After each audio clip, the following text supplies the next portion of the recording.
Hello, welcome back to my channel. Welcome to my new subscribers. I'm really happy to see so many people joining me, and also to obviously all my subscribers that have been with me for a while. I'm just back with a follow-up video to my last one where I was unboxing Beebeecraft products. So I'm just back today to show you what I made with them. Obviously the first thing was the brown paper that I ordered that sort of came like this. So I'm going to link below the people whose ideas I've used to come up with these ideas, but I used the brown paper using a mixture of the Mushroom Market and Roxy Creations, who basically have done these little sort of collages on brown paper. I do love this paper. It is 120 GSM, so it's quite a nice thickness. It's not, you know, flimsy or anything. And what I will do with these is something I have done before and I have shown. I'm going to attempt it now, but you know, well, I'm not very keen doing things live on the camera. But basically, going to tear around each collage that I've made, and obviously I've just collaged it with different bits of paper, rubber stamps, laces and sort of things like that, and then just carefully tearing around. That's it. So you can just, that's just to give you some ideas. Pop some butterflies on some of them. And then obviously, I mean, I would carry on tearing this out. I wouldn't kind of leave it like this. But then say you had a journal page, pretend that was a page, I would maybe stick it up there as a corner, and then you could pop, I wouldn't use this either, it's just a list. You could pop something underneath there just to tuck in. I'd probably use it on different paper as well, different coloured, like lighter coffee dyed or white. This is literally all I've got here. I'd carry on ripping it out, and then it could end up on something else, like a part of more ephemera. But that was one idea I had with the paper. So that was just where, literally gluing it down, sewing it on, and then I'll be ripping the rest of these out. I also used Tsunami Rose idea, where she basically sews strips of paper together. So I literally, all of these are the paper from Beebeecraft, the brown paper, and I've just layered it with another strip of sometimes background paper, other pretty papers that I'd got in.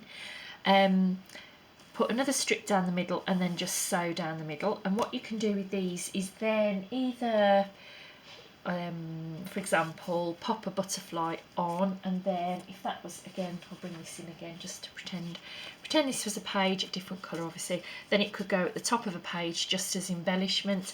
I have used them in the past as sort of page tabs, so you might hang that off the page, it'd be embellished obviously, and then it makes a nice tab on a page. She also does things like popping words on there, depending what your journal is that you're making. There's also a little, like I've just stamped out this little bee. I probably won't put it on here, it's a bit big, but you can just add little elements. So these are really good little bases to have in ready. Then when you're doing your journals, you can just grab whatever suits your style and add on the decorations or the embellishments that would actually suit your journal that you're making. The final thing I made with the brown paper from Beebeecraft was a very simple idea, which was using their stencils. I did show these before, but these are the three that I used this time. There was flowers, kind of roses, and then some wreaths and borders.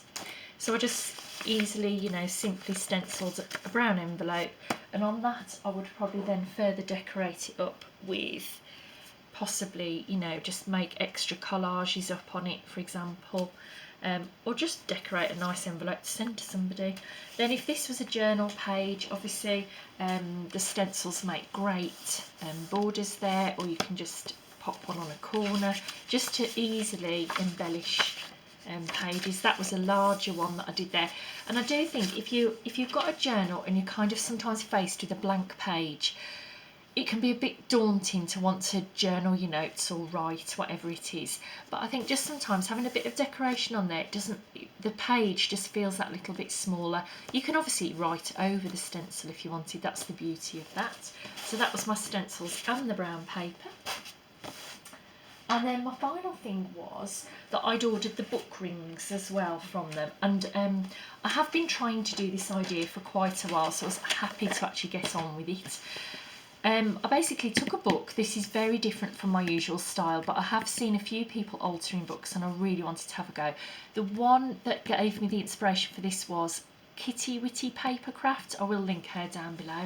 So I just used a book that I like the front cover. I like all the little fairies. The colours are so just not me, but I really wanted to do something different. I then obviously made this little ribbon and twine, and I'd got some of this sort of silver elastic which I've just tied onto the book rings.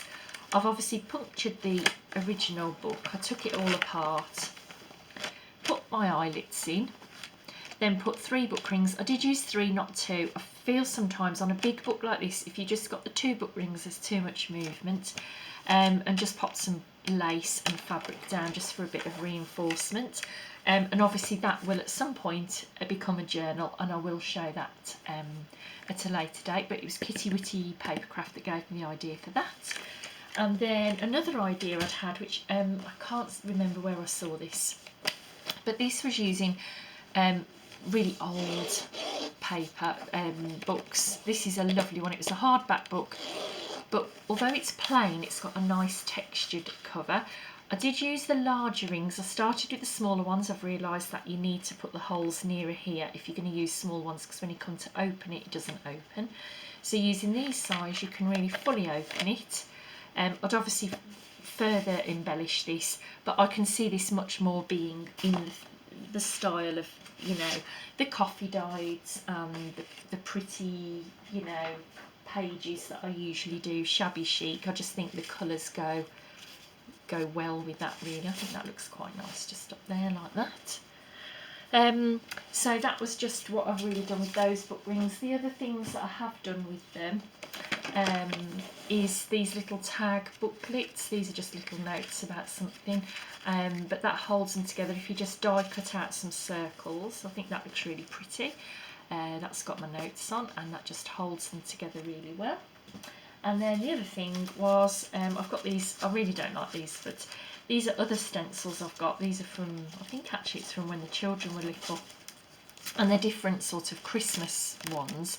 But obviously, popping a hole in the corner, it's just quite a nice, neat way of keeping all your stencils together.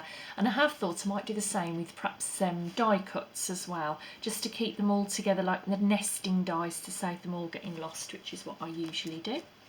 So that is all I've really got for you today. It was just showing how I've used the Beebeecraft book rings, the lovely stencils, and also the brown paper. So I will be linking Beebeecraft down below and all the places I've got my inspiration for. That is all I've got for today, but I'll hopefully be back soon. Thanks for stopping by. Bye bye.